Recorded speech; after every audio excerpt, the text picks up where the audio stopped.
walked through sunshine, we stood in rain. We've danced in joy and we've wept through pain. Through every valley, through every climb, a love eternal stands the test of time. Faith, fun, and forever love, built on grace sent from above. Through storms that shake, through skies that clear, His hand has held us year by year.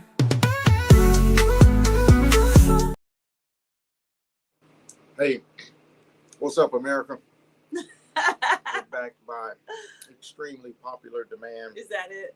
It's Yeah. popular demand. By popular demand for another Marriage Mondays with Bill and Michelle. Woo! All the knowledge and information that we've been dropping on this 35, soon to be 36, no, soon to be 37, no, soon to be 36. Yeah. 3 decades worth of faith, fun, and forever love. And we're still rocking and rolling. We are. Many have come, many have left. This is true. There are a few that are still hanging in. And so we celebrate, whether you've been married for 5 days, 5 seconds, 5 years, 50 years, we celebrate you on the day. And we just want to help you to make your happily ever after the best it could possibly be. All right. So this week we are in week 3. Week 3 in our series Heart Work. Mm-hmm. Are we in Heart Work? What are we in? We are in Mind. Mind. Health, Yes, we are. We're in health, keeping your mind together. Are we in keeping your mind I'm together? ad-libbing. We're in keeping your heart and mind in line. We're talking about skill this week. Calm is a skill. Is calm a skill? Let's think about that. I don't know, because I have challenges with being calm. Now, Why? I don't mean challenges with being calm as in I can't calm myself down. That's not it at all. But when I am in the mindset of trying to get stuff done, is my shirt? Oh, my shirt. Nothing. If I'm in the mindset of trying to get stuff done, then that's a different kind of calm. It's calm as in we're gonna get this done, and it's also calm as in if I need to push the buttons, then I'm gonna push the buttons because we have to get stuff done. So I think there's levels of you can be in the heat of the battle and still be calm on the inside. I think calm is more controlling your emotions so that you don't interrupt. You know, there's some people, I mean, you know, you just, I don't know, you just get aggressive with everything. Yeah, You know? so which is why in week 1 we talked about stress. So we talked about the fact that stress at home can be an issue because here's the thing. If I'm stressed, if I'm already dealing with a lot of stuff on my job or, you know, just life itself, Business, then church, whatever. everything can seem to be exacerbated through that. And then week 2 we talked about emotional safety. Can a person, can your spouse feel safe sharing with you? And today we're going to talk about healing as a skill. We're talking about, you know, what does that look like? Experiences, wounds, patterns, fears, disappointments. How do we really look at those and what happens with that? And I think one of the problems is a lot of people seem to automatically think that getting married is a heal all, fix all, you know, and in reality it's not, because at the end of the day, you take two people from two totally different upbringings, sometimes personality, sometimes lifestyle, sometimes even color palette, there's a better way to say that, nationalities, race. Well, experiences. I mean, your experiences are different. Because I mean, you could be the same color and to have totally different experiences. Right. And so you put these two people together and you expect them to live happily ever after, not understanding that when you put the two together, that let no man put asunder, that you put all of their problems, all of their emotional baggage, all of their historical things, that their childhood experiences, all that is put together along with the rings. and we Right. don't see that part, but that part actually has a greater brilliance than the ring. I promise you Absolutely. that. You don't see it, but oh, it's like that big diamond, that 3 carat, 4 carat, and it's gonna hit, and you're Yeah. gonna see it. So, are you ready to handle that, and are you ready to be healed while you're still in pain? Yeah, because I think you're right that, a lot of times we get married and we feel like this other person is going to solve the problems for us. And really, they're bringing their baggage, you're bringing your baggage, and y'all are putting it together. And how do we deal with that? And here's the thing, while you're dating, You can hide. yeah, because everybody goes back to their house. Right, And like, right. you getting on my nerves, okay, it's time for you to go home. Right. Well, once you actually live together, where are Right. you going? Right. Technically, Ain't there nowhere to no place go. So you you got to can't figure this you out. can't go back home. Right. So, This is home. yeah. So what does that look like when when both of y'all are bringing your baggage to the table, and you're bringing your experiences to the table, and how do we work through that? How do we get mind over our mental health situations and our physical situations and Trauma. our background, our baggage? We all have it. We all have it. Some have more than others, but I mean, you can only ignore pain for so long. Yeah. Sometimes, and when it reaches its boiling point, you lash out through anger, you lash out through shutting down, you might lash out through emotional distance, you might lash out through doing stuff that you ain't got no business doing, all of that. But you can only tolerate, and everybody's got a different pain tolerance level. You got to understand that. You got to recognize yours, and when you're pushing toward the threshold, it's time for you to do something about it. You know, and you can say all you want to. Nothing bothers me. You a lie. You a lie. The right thing just ain't hitting. Yeah. Okay? Stuff does bother you. We can tell by how you act. Right. We can tell by your responses. So when you learn where your level or where your threshold is as far as emotional pain tolerance, then you need to set something in place that you never tip past that point. Yeah. And I talked about that even on yesterday. Sometimes you just got to walk away from folk. Yeah. If you know that they are tripping triggers, then just walk away. But what happens when it's your spouse Yeah. that's tripping the triggers? Yeah. Now y'all just tripping. Yeah. And sometimes we don't realize that, we're not really fighting each other. We're really fighting, other things that are happening. You triggered me. And I may not even really realize what that looks like. I may not even understand how that happened or what was going on. But, I've had a past betrayal, or I've had, someone who rejected me, or, I've had a bad relationship, a bad breakup, or, a disappointment, or, parents got divorced. And so that set up some things inside of me that maybe I didn't even realize were there until you hit that button. And then all of a sudden, boom, this Pandora's box opens, and I don't even know where this came from. But if we don't explore it and we don't deal with it, it can definitely mess up where we're going. I agree. And, sometimes you have all of these things that were a part of your past. And, for me, to be honest with you, I mean, I was raised in the church. I've been in church 100% of my life. Now, that doesn't mean that I didn't go About out. 85%. Well, I had a couple years in high school, probably from ninth grade to my senior year, where I was just trying to do my thing. But I was still within the confines of a Christian home, which means you ain't acting too crazy, bruh. You're right. Okay, let's just Because you will get whooped. yeah, let's just settle that on back down. But so for me, I mean, everything that I experienced, whether it's trust issues or whatever, happened in the church. Okay, That's good. I mean, the marital breakups I saw and witnessed, and the infidelity, it wasn't out on the corner. It happened in the church. So for somebody like me, I mean, you can say, this is not pointed at anybody. You can say you saved and sanctified all you want to. I don't care about that. I still probably gonna have problems trusting you. Why? Because I'm still looking at you a little cross-eyed. I'm still looking at you like you a little shady. You know why? Because all of my historical data is launched inside the confines of the church. Yeah. So don't sell me that, because I'm not going to believe it, because all the hurt and pain I seen wasn't at the club. Yeah. It was in the church. Yeah.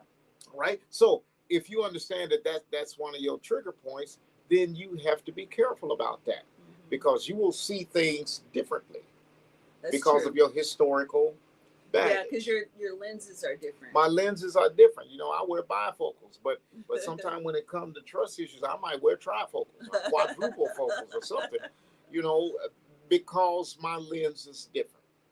Yeah. Neither good, bad, hit or miss here or there. My lens is different. The critical thing, and your lens is different. The critical thing is when you understand that, now you can figure out and have pray to the Holy Spirit to help you learn how to deal with that. Yeah. Because it ain't going away. Right. Anyway. Well, and then sometimes, when we have a situation, it feels like the reaction is really, really big.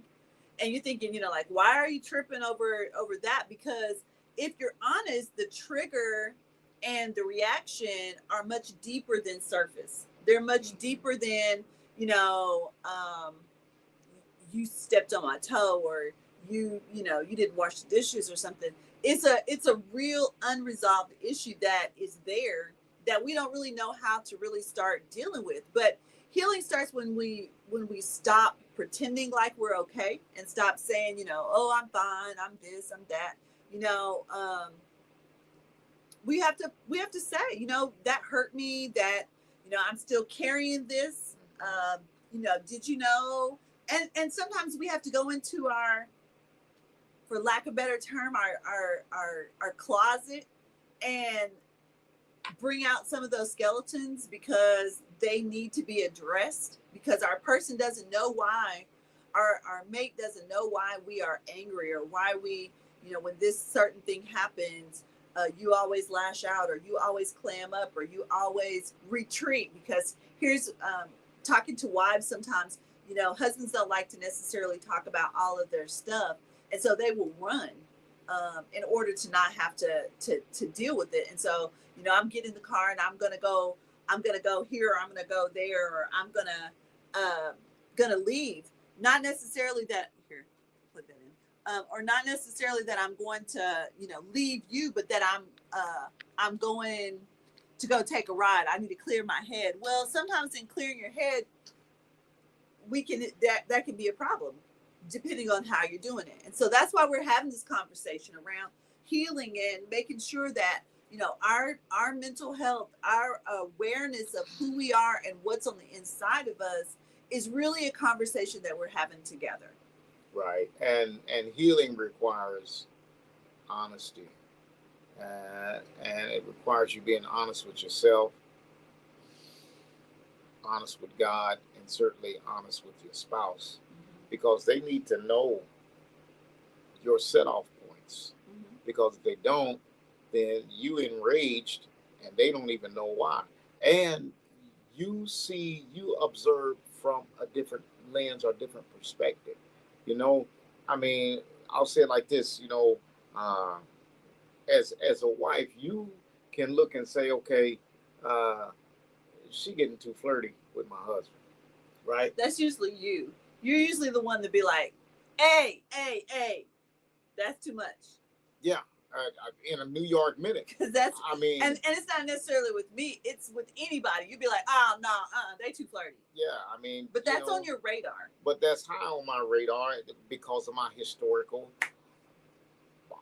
package, my historical lens. Your historical data. Yeah, I wasn't going to say bondage because I don't call it bondage. No, but it is a data point, because it's something that you saw, that you, not that you experienced, but that you saw, and that you saw was messing people up. And the scales tip very easily. So yeah, that's high on my radar. And at some point, I think it's worth to call it out. Now what you do with it is up to you. But bruh, listen, you hugging on people too much, man. Okay, ain't that much hugging need to be going on. Okay.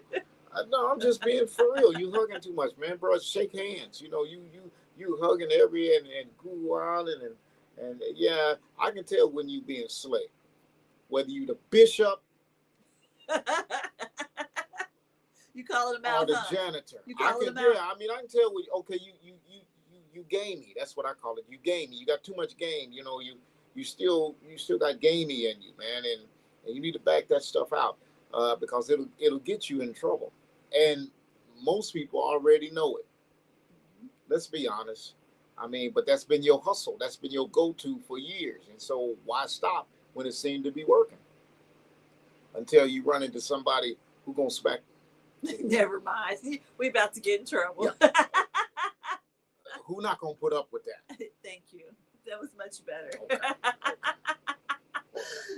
So I think the thing we have to realize is that your spouse cannot heal you. Your spouse does not have the ability to heal the things that are broken in you. I think one of the things I really began to understand, I read this book called Healed Without Scars. It is by Dr. David Evans. He is a pastor, but he is also a therapist. And one of the things that he really brought out that I thought was like, yikes. He talked about the fact that your spouse, if you do not tell your spouse, you know, the things that you need, the things that are going on, then you're setting them up for failure because you're assuming that they know things. You are hoping that they're by osmosis, because we're in the same room, that they're going to know what to do for you. And they really can't. They don't, there's no way for them to know that. And so a lot of times as women, we don't, you know, you've been around me long enough, you should just know. They don't know. And they don't pick up on the clues. They just don't. And so those are things that we have to really be conscientious of, that we can't expect this person that we love, and they can love us as much as they can, but they cannot read our minds. They don't have us. They can't pick it up by osmosis. So marriage should become a place where that healing is happening, where those conversations are happening, where that transparency is happening, that vulnerability is happening. You know, a place where grace is extended, and there is, you know, this ideal that we are really having conversation, not just to fill the air, but to improve how our relationship is, to improve what's happening, in accountability and accessibility for each of us. How do we support each other? How can I support you better? How can we grow stronger so that nobody else has the ability to come into our relationship? You know, if our bond is so strong, then nobody has the ability to penetrate that wall that we have that's just for us. Right. Okay. Nobody has the ability to penetrate, and you shouldn't allow anybody, including sometimes friends, because friends can only tell you from their historical perspective also. Mm-hmm. Right. So at the end of the day, it's just like, what happened to you? I like that Denzel style, you know, in Soldier, whatever, you remember. Glory. Remember how he had it cocked to the side? I like it like that. So, but it, you know, even in tight relationships, they are still speaking from their perspective. And I'm not saying that it's not valuable, but what I am saying is that is still their perspective, and it's just like whatever goes out over this internet. That's your opinion, and your opinion is wonderful, but it's yours. And that doesn't make it valid in every situation, whether you are, you know, a licensed guru, whatever, you know, I mean, so I think that what couples have to do is they have to work on it together. Right. Yeah. And I think that when you think about that, the working on it together, it's not instant. No. And I think that's the problem that we have in this society, is we want everything to happen like that. Like, I want to be able to sit down and have a conversation with you, and bam, everything is fine. It doesn't really work like that. Right. Because some things are layered, some things are buried deeper, some things do require us to get therapy. Some things do require us to, I mean, everything is not a demon. Okay? So everything can't be cast out because it's not a demon. Okay? And I mean, I know that old church, if it's something wrong, you should just pray about it. And I'm not telling you not to pray, because prayer is good for everything. However, Sometimes we need to go a little bit deeper, and we need to have a little bit more on it. So we need to look at, what's happening in our body. If you are in our age category and you're getting older, there are just some things that need to happen. Your body is changing. Your hormones are changing. Your sensitivity is changing. There's just some foolishness you don't put up with now on this side of 50 that you did in your 40s. I'm not getting, there's just some business that we're not going to have. Like he said yesterday, he was preaching about the fact that there's just some people that you just need to be like, I'm not having this conversation with you. Right. We're not doing this. We're not going back and forth. Y'all know the rest of the song, because we live in our best life. All right. And so sometimes, we do need to pray, because the Holy Spirit will reveal things to us. He will, show us, hey, you know what? No, that's not them. It's you. Possibility. That's true. Hey, it's not them. It's you. You the one is tripping. Stop. Stop tripping. Right. Or it will reveal to you what it is. God, I don't know why. Every time this happens, this comes up. And it will reveal to you, and things that maybe you forgot about, things that you suppressed. Okay? Having those difficult conversations. How do you do that? You've got to make sure that again, we talked about this last week, I think, knowing the timing, when to have a conversation that may be more difficult. And don't give the cliffhangers. Oh, I want to talk to you this evening. No. Right. You talked about that. Pick a time when you know it's going to be good, and just say, hey, let's have a conversation, and have it right now.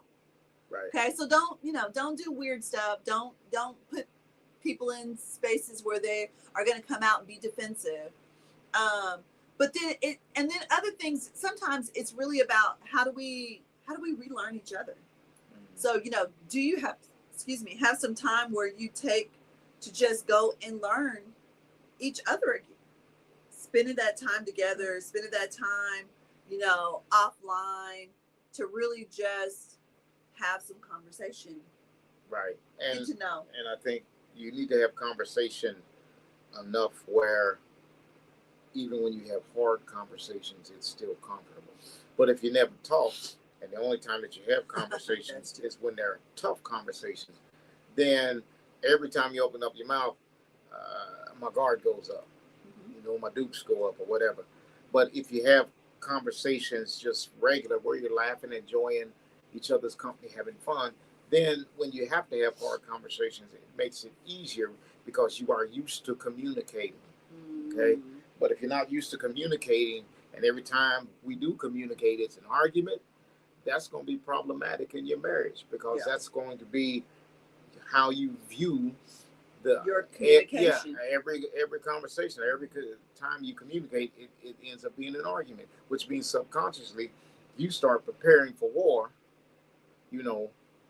long before the battle comes. And sometimes the battle wasn't even coming, but you were so battle ready. Come on, till you were ready to do battle, and you created a war that didn't even need to happen. Okay, so mature couples, ladies and gentlemen, have to understand that healing takes patience. It takes time. Whether you get a cut on your arm or a broken leg or whatever, it's not healed instantly, right? And sometimes when it's a cut in the right place, like on your thumb, why do thumbs take so long to heal? Because you use this so much until it gets aggravated all the time, right? And it takes longer for some cuts to heal because of their location, number one, and because of the depth. Okay, location and depth. Location, where it happened. Depth, how deep it cut. And so those are going to take longer than little superficial scratches, where you just brushed up against something. So be aware of that, right? And I would even say, you think about, because you had a motorcycle wreck, and that was how long ago? Let's see, probably 44 years ago. Yeah, because it was before we got married. Quite a while. So then it was probably 40 years ago. About 40 years ago. So before we got married, you had a wreck. You were riding on the motorcycle, rolled down the road, messed up your foot. Even though your foot is healed now, there are scars, number one, that remind you that it happened. And there's also times where when the weather changes, Mhm. your body has become a barometer. Mhm. It aches. And I'm saying that because I'm saying this, that there are some things that have happened to us that, yes, we're not actively, they don't actively still hurt on a regular basis. Mhm. But there are times when stuff comes up, situations arise where you're reminded that that thing happened. Right. Right. It didn't go, it's not on the surface anymore. It doesn't actively hurt on a regular basis. It's not actively something that is painful to me, Mhm. but it's still there. Yeah. I mean, just bringing that up. I mean, it made me flashback rolling down the middle of that street, and when I got up and looked, what was wrong with my foot, and even right now, my, I'm looking at my foot and I can't feel the physical pain, but I know what the pain felt like. Yeah. Can't feel it physically anymore, but I know what it felt like. And so, why? Because it's still registered, because that was a deep wound, deep scar. And some people have deep emotional wounds and scars, and it's still registered, all right? So then, uh, our scripture for your love work this week comes from Psalms 147:3. And it says, He heals the brokenhearted and binds up their wounds. Okay? Yeah. God cares about your emotional healing as well. Not just saving your soul, which is critical, not just how you function in society, but He cares about your emotional pain as well. And some pain, we just need to give it to Him. That doesn't mean that He just takes it Yeah. away. Because if that was the It's case, not a magic wand. bro, if that was the case, I'd be dropping stuff on God all the time. Gone. God, that gone. And trust me, if it worked like that, all of us would. Mhm. But it doesn't work like that. And sometimes I was thinking about that in my morning devotional. Sometimes you even pray and you're like, Lord, can you show me what to do in this situation? And you don't get the answer. And you're like, come on now. Come Holy on. Spirit, Come on, bro. you're supposed to lead and guide me into all truth. I'm honestly seeking an answer. So just understand that sometimes the answers don't happen right away, Yeah. Yeah. but you still got to be faithful. So let's talk about some healing conversations that we need to have this week. What past experience still affects you emotionally today? And to be honest about that, this is something that's still an issue that's happening. What triggers or shuts you down? So, are there conversations? Are there things that your spouse says that immediately takes you back to that childhood place that you're still being that kid, or that immediately takes you to that place Of hurt. of being insecure, Right. of what Skibo said to you when y'all dated back in whatever, or Sheila, whatever her name is. So what things happen? What helps you feel supported when you're struggling? So do you need a hug? Do you need devoted time? Do you need alone time? What helps you to get through those things? Do you need a massage? What do you need to help you when you're struggling emotionally, mentally? Is there something that's still hurting that I'm still doing that's hurting you? And then how can I support your healing better? Are there things that I can do? And maybe it's not. Maybe there's nothing I can do, because sometimes that is true. It literally is an internal thing. I have to do it, and my spouse can't really help with that. But just being able to, I think for me, for my spouse to acknowledge, for my husband to acknowledge that I see it, and how can I help? And if I say, there's nothing you can do, for him to be okay with that, but for him to at least acknowledge that he sees that, I think is always helpful for me. Yeah, good stuff. Good stuff.